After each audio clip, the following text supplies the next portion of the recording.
এই যে একা একা চলাফেরা করছেন, জীবন নিয়ে শঙ্কায় ভুগেন না কখনো? যে আমার পরিবার সবাই তো, আমি আমার মাকে বলেছি যে দেখো, মানে আমরা যে লড়াই নেমেছি, আমার একটা মনে হয় কি কোনো রাজনীতিবিদের না বাসায় মৃত্যুটা হইতে পারে না, এটা কোনো ভালো মৃত্যু না।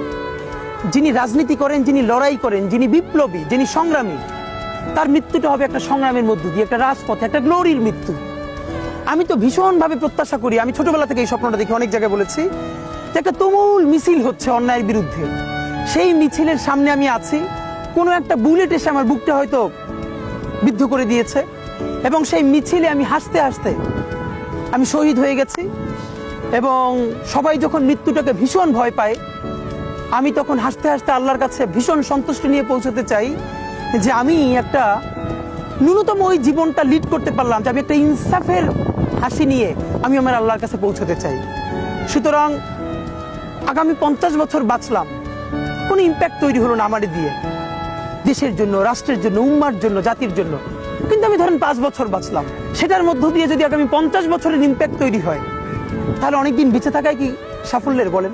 শহীদ প্রেসিডেন্ট জিয়াউর রহমান কয়টা দিন বেঁচেছেন, কিন্তু ভাবেন আজকে পর্যন্ত উনি আমার অনুপ্রেরণা। হাঁটতে হাঁটতে আমার পা ফুলে যায়।